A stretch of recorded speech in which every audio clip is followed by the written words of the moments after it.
بص حلوين، النهارده قصتنا النهارده عن عبير. عبير ديت من محافظة الشرقية. عبير ديت كانت، بص عبير ديت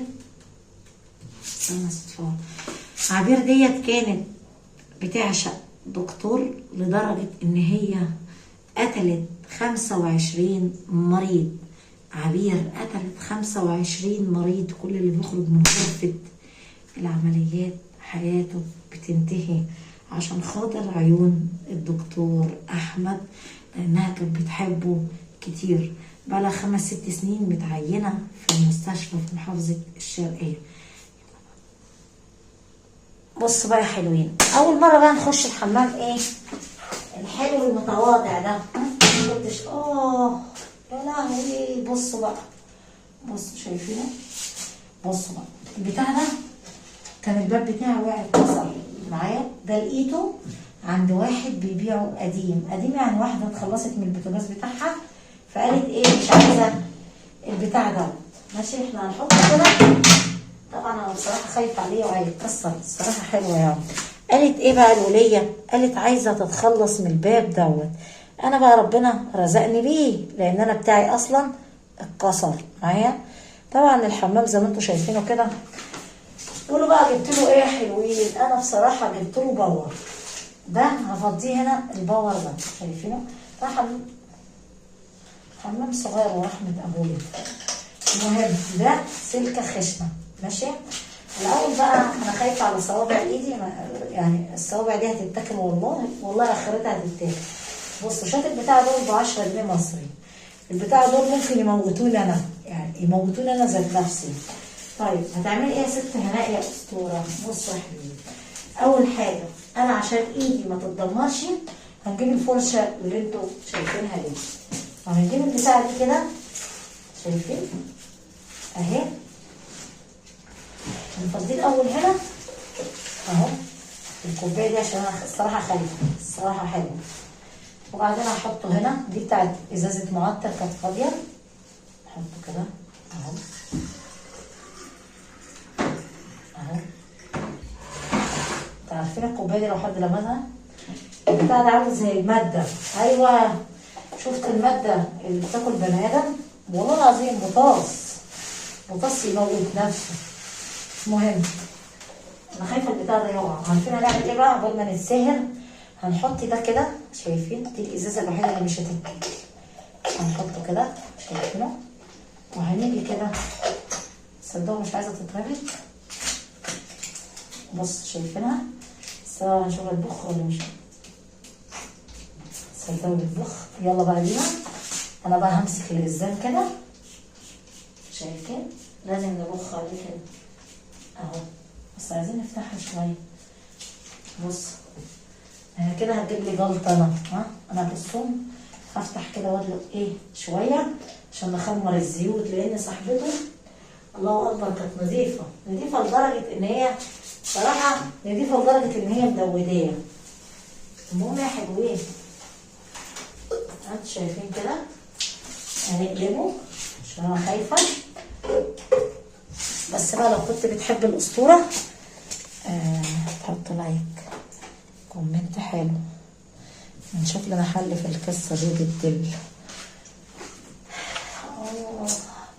استنوا بقى ايدي تتاكل.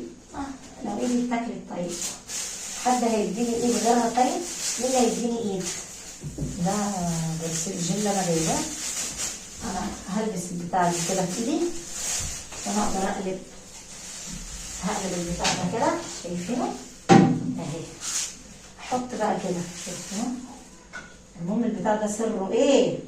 اللي عنده زيوت عنده دهون. تعالوا بقى نحكوا على البنت اللي اسمها عبير. عبير دي اتعينت بقالها 5-6 سنوات للاسف. عبير دي كانت بتحب دكتور، والدكتور ده ايه ما كانش واخد باله منها. المهم اتعين بقاله 2 واصلا ما بيحبهاش، فاهمني؟ بحب بنت عمه. طبعا قالت لك انا لازم اضايق الدكتور ده، يعني لازم الفت نظره. شايفينه كده؟ يعني نلفت نظر واحد وايه نخليه يبص علينا. نعمل ايه بقى عشان نضايق الواد ده؟ كل ما يخش هو ماسك غرفة العمليات على طول، كل ما يخش غرفة العمليات امي كل ما يجي يعمل عملية لازم تعمل ايه بقى في المريض؟ لازم تاخد المريض وتعمل فيه ايه؟ طبعا كانت هي كتير اللي بتطلع اي مريض من غرفة العمليات، وهي اللي مسؤولة ان هي تحط له الجلوكوز وتحط له مسكنات والحاجات دي. مفيش مريض يعدي عليه 3 ايام بالظبط الا حياته تكون متدمرة. احنا هنسيبه شوية كده منقوع يا حلوين. ازاي بقى يا ست هناء متدمرة بقى؟ اقول لكم انا يعني يكون مثلا تيجي تديله البنج، قالت لك والله العظيم ما انا سايبه احمد ده في حاله الا لازم يبص عليا ويهتم بيا، انا بحبه. جه واحد شافها في قلب المستشفى كان تبعه مريض، مسكها من ايدها بتحط ايه يا حلوين. طبعا هي متعرفش ان الراجل ده كان شغال مع دكتور وعارف المنوم وعارف البنج وعارف الحاجات دي. لا بتحط حقنه كده في قلب ايه؟ في قلب الجلوكوز المعلق عشان ايه؟ تخلص من المريض ده. مسك ايديها جامد وقال لها انت مجنونه، انت بتعملي ليه كده؟ ده ابن اخويا انا هبلغ عنك والكلام ده كله. قالت له بس ايدك ما تفضحنيش، انت عايز تسجني ومش عارف ايه. قال لها طب انت بتستخدمي انت ليه بتعملي كده؟ قالت له الدكتور ده انا بحبه، هو مش شايفني ولا واخد باله مني، بيحب بس بنت خالته وخطبها وعايز يتجوزها وانا بحبه. المهم حكيت له اصبح صاحبنا عارف عنها كل حاجه. اتاريت صاحبنا ده بيتعامل مع واحد بس، عارفين مين هو؟ بتاع الطرب عارفينه؟ صاحبنا ده اي جثه بتموت معايا، اي جثه هو يبيعها يبيعوا لبعض حاجات كتير يعني. او بيشارك بتاع الطرف اللي هو بتاع المقابر اللي بيدفن الميتين. المهم يا حلوين لف ايام ودول ايام. اللي حصل ايه؟ تعالوا نجرب بقى كده. لف يا ايام ومر يا ايام. اصبروا بقى نحط حاجه انا خايفه الصراحه يعني. لف يا ايام طبعا يحيى هو قريبه وما لحقتش بقى تخلص ايه يا حلوين؟ خلص عليه. المهم من هنا بقى الخطه هو خطط لها الشيطان. اسمي محمود. قلت لها خطط لها، لا عايزه تنتقمي منه؟ قالت له قال لها كل واحد يطلع من غرفه العمليات تحطي له حاجه كده بتموت على طول يعني. المهم ان هي خلص طبعا عشان هو يبتدي الجازة ويبتدي يشوفك والكلام ده كله. المهم الغبية وافقت على ايه يا حلوين؟ وافقت على كلام المعلم محمود. كل واحد يطلع من غرفة العمليات كانت البطلة بتعمل ايه؟ تبتدي تموته. طبعا تبتدي تديله حقنة عشان ايه يا حلوين؟ عشان تخلص عليه. فهمتوا كده؟ كل حقنة عشان تخلص ايه؟ تخلص عليه. المهم الغريبة بقى ان الدكتور ده المريض طالع والعملية نجحت. اللي بيعمل عملية قلب عمليته نجحت، واللي بيعمل عملية اي عملية جراحية بتنجح. طبعا دكتور احمد اتغاظ عايز يعرف ايه سبب كل واحد يطلع من الغرفه. هي بتبقى بقى ماسكه بقى ايه اللي هي ماسكه النظام اللي هي ايه اللي بيطلع الواحد من اوضه العمليات، هي بتبقى ماسكه الغرفه دي. المهم عدى وقت كده بسيط، مدير المستشفى قعد يزعق. كان اسمه دكتور حسن، هو المدير المستشفى كلها محافظه دي. قعد يزعق وقال انا عايز اعرف ايه اللي بيحصل هنا دلوقتي. المريض بيطلع، اهل المرضى قعدوا يزعقوا والكلام ده كله. كل مريض يتدفن يخش الثلاجه، كانت بتتفق ياخدوا منه اعضاء. ماشي. ما هو برضه شغال مع دكتور محمود ده، ياخدوا منه حاجه ويبيعوها. طبعا كل بتعملي كل ده ليه يا ست عبير؟ بتقول انا عايزه انتقم من احمد ده عشان انا بحبه. جيت مره قال لها يا عبير، جه اتكلم معاها الدكتور احمد، قال لها يا عبير انت بعد ما المريض بيطلع من اوضه العمليات انت بتعملي ايه؟ طبعا الدكتور حسن فرغ ايه؟ دكتور المستشفى فرغ كل الكاميرات، واتضح ان صاحبتنا دي كل مريض هي بتستلمه بيبقى ايه؟ سليم والكلام ده كله. المهم طبعا نفسيته اتضايقت جدا الدكتور حسن. الاهالي عماله ترفع قواضي، احنا عايزين نعرف انا ابويا سليم، ابويا طلع من الاوضه والعمليه نجحت بكل حاجه، ايه المشكله بقى؟ اصبح الناس بقت تزعق وتصوت ومش عارف ايه، وعايزين نعرف ايه السر. عدى 10 حالات بنفس القصه يموتوا. عبير قالت للدكتور، الولد بقى اللي بيساعدها اللي اسمه ايه محمود، ياخدوا يخشوا الثلاجه وايه يتدخلوا عشان ياخد اللي هو عايزه، والمقابل بيديها حقها بعد ما بيبيعوا يا حلوين الاعضاء. المهم عدى ايام كده بسيطه، اكتشف حاجه غريبه ما كانتش تخطر على البال. اني قال لها ما تعرفش بقى ان الدكتور حسن هو اصلا عمال يراقبها يا حبيبي. راقبت وخلصت. استنى البتاع دي في ايدي اصبري. وبعد ما معيش حد يفصل الكاميرا شغاله على الله كده. المهم الدكتور حسن عمل لعبه صغيره. طبعا بعد ما طلع مريض قال لك انا اللي لازم اتولى القصه دي. فضل قاعد على الكاميرا بعد ما مات 18 واحد بنفس القصه. جه الدكتور حسن من حظها الحلو بقى، الدكتور اتفرغ للكاميرات مدير المستشفى وقعد عليها عشان يلحق اللي بيموت كل مريض العمليه تنجح معاه. طبعا القصه دي حقيقيه. تعالوا احكي لكم. محمود بقى يقول لها سيبك بقى محدش هيكشفك، مش عايزه تنتقمي منه، يورينا بقى يتجوز ازاي. طبعا بيثبتها بقى، هو مستفاد بقى بياخد ملايين. المهم يا حلوين حصل ايه هناك؟ قعد الدكتور جت تحط المواد اللي بتحطها تخلص على اي مريض حلوين بيطلع منين من اوضه العمليات، وجايه تحط الحقنه وراح داخل عليها قبض عليها ماسك ايديه. طبعا كان المباحث عارفه ومبلغ المباحث والكاميرات موجوده وكل حاجه.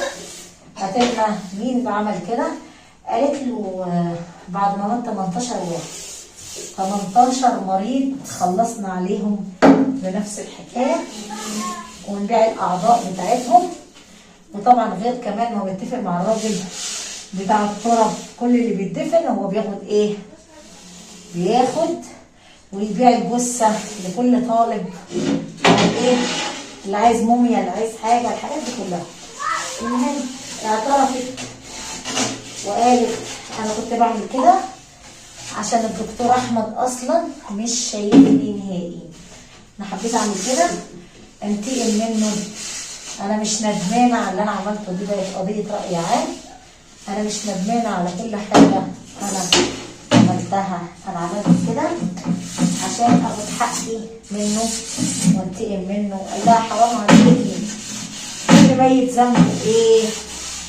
طبعا كل اهالي المرضات كلهم اجتمعوا، فاهميني؟ كل جثه اللي لسه طازه اتعمل عليها حلوين ايه بقى؟ كشف طبي. وطبعا عشان يشوفوا الموتى، كل موتى ماتت كانت بتعدي كده. هي بقى المره دي هي بقى ما عدتش لان الكاميرا شغاله والكلام ده كله. بصوا نضيف وراح زي القشطه. هم يا حلوين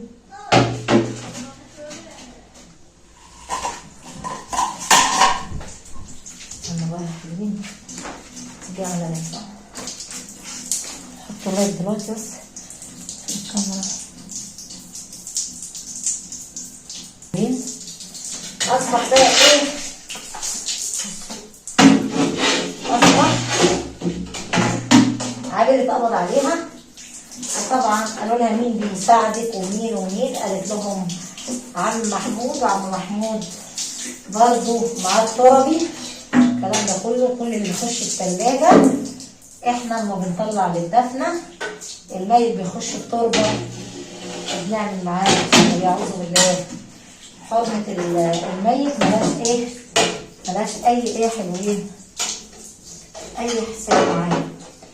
ودي طبعا قبض عليها طبعا بعد تحقيق بقى ورجال المباحث، وطبعا رجعوا كل الكاميرات اللي ما كانش حد بيهتم بيها. وطبعا هو الراجل بدأ معاها بعد ما موت 10 بس. مين بقى اللي لحق قريبه؟ هي قالت كل الكلام ده على فكرة، ولا حول ولا قوة بالله. اتقبض عليها، كل اهالي المريضات كانوا في المحكمة، كل ميت عملوا فيه. وفي بقى اللي ايه، اللي خلاص الجثة اتحللت ما ينفعش يتعمل عليها تقدير طبي ولا اي حاجة، ولا الطبيب الشرعي عملوا في الجثة اللي هي ايه لسه ميتة حلوين من قريب. وبعدين يا هناء، وبعدين اصبح هي بصراحة قالت لك الدكتور زعل جدا جدا. المحامي يقول لها حرام عليكي عشان خاطر واحد انت حبيتيه ضيعتي نفسك يا شيخة. قالت له عادي انا مش ندمانة، مش ندمانة ان انا عملت كده، انا كنت بحبه وعايزة ايه انتقم منه. انا مش ندمانة، انا مش ندمانة على اي حاجة، انا كنت بحب البني ادم ده وعايزة اعمل اي حاجة. قال لها تعملي اي حاجة توديني في داهية يعني؟ اي حاجة تودي نفسك في داهية؟ حرام عليكي، حرام عليكي. طبعا الراجل خد 10 سنين لان هو ما كملش معاه الجريمة، وهي والراجل التربي خد 15 سنة، وللأسف خدت 25 سنة. كانت قضية حلوين، قضية ايه؟ رأي عام. كل الناس اتكلمت عن محافظة الشرقية دي، بس حلوين الجمال. تصدقوا؟ بصوا بقى بيبرد يبرد يبرد يبرد يبرد يبرد. ودي كانت قصتنا حلوين النهارده. ايه؟ خلاها عبرة. هنحط بقى على البوتاجاز. وصدقنا لقينا باب للبوتاجاز. صدقوا اخر حاجة نتكلمها اللي انا كنت ممكن وانا بجيب حاجة في الشقة ديت الباب وقع اتكسر. عيل هو بيشيل الحاجة وقع يا حلوين. طبعا مكدبش عليكم انا كنت زعلانة جدا. عايزة اقول لكم بقى على السر الخطير. بنصح كل واحدة اوعي تتعبي نفسك ولا صحتك. الباب ده واحد كان رميه ولا واحدة رمياه، كان مكتوب فيه الامل. انا خدته حييت فيه الامل علشان انا شاطرة شوية، عندي خبرة في الزيوت والدهون. المهم يا حلوين، خدت 25 سنة وكانت قضية رأي عام، خدت جزاتها. وطبعا الدكتور قاعد يتفق عليها لأنها مريضة، طلعت مريضة نفسية كمان، مريضة نفسية، مريضة بالحب. واحدة تضيع نفسها عشان واحد؟ ليه؟ ليه يا ستي أنا طلبت منك تموتيلي الناس؟ أنا ما طلبتش منك أي حاجة يا شيخة، ده أنت شطانة. قالت شطانة عشان حبيتك؟ قال لها أنا عمري ما حبيتك ولا فكرت فيكي. حرام عليك، حرام عليك يا شيخة. ضيعتي نفسك وضيعتي شبابك. كان عمرها 26 سنة ماشي؟ متعينة وعندها 20 سنة. قال لها استفدت ايه؟ قالت له ما استفدتش حاجة، عادي. الغريبة ان هي بتقول لك عادي عادي بكل سهولة، لكنها ما عملتش حاجة. اكننا موتنا قطه. ده الواحد لما بيموت قطه بتصعب عليه يا شيخه. موتي 23 واحد ولا 18 واحد؟ 18 واحد لحقوها. ليه كده بس؟ ليه؟ يقول لك الضرب في الميت حرام. حرام يا شيخه. دي كانت قصتنا يا حلوين. عبير بنت الشرقية. لو عجبتك القصة بقى يا واد، حط ايه بقى؟ حط لايك للاسطورة. النت حلو كده. ما ينفعش نحكي حاجة وحشة عفريت اي حاجة في الحمام. عارفين بقى. المهم يا حلوين، خلصناه. شايفين؟ كان مرمي. صاحبته رميته عشان هي اصلا عفنته. اما الاسطوره مفيش حاجه تستعصى عليها. انا بحب اكون مدبره جدا ونظيفه جدا. ودي كانت قصتنا النهارده يا حلوين. شايفين؟ تقولي لي ما شاء الله. شايفين؟ اهو بيبرق. هنا كان في زيوت ودهون، اعوذ بالله كان هيتكسر. بصوا يا حلوين، هنا كان في زيوت ودهون خليته لعلطه. شايفين؟ بصوا كفايه البوتاجاز اللي عايز يترمي البوتاجاز. شايفين المواعين قد ايه؟ انا عندي مواعين بلاش احكي لكم عليها بقى. المهم يا حلوينات، احنا هنحطه هنا كده حلويناتي نصفيه وربك ستار. المهم يا حلوين، الصراحه انا مش هعمل حاجه عشان انا مش قادره اعمل حاجه الصراحه. يعني مش طالبه ان انا اعمل اي حاجه. كفايه عبايتي غرقت ميه. شايفينها؟ كل ميه. انا كل اللي انا هعمله شوف كده. انا مش قادره اعمل حاجه، عندي شغل في المطبخ. دي قصتنا النهارده يا حلوين. عبير بنت الشرقيه. عبير بنت الشرقيه. طيب لو عجبكم القصه تحط لايك ومنش حلو كده. قولوا لي رايكم ايه في قصه البنت اللي اسمها ايه؟ عبير. ماشي؟ بحبكم كتير، منتظرة تعليقاتكم.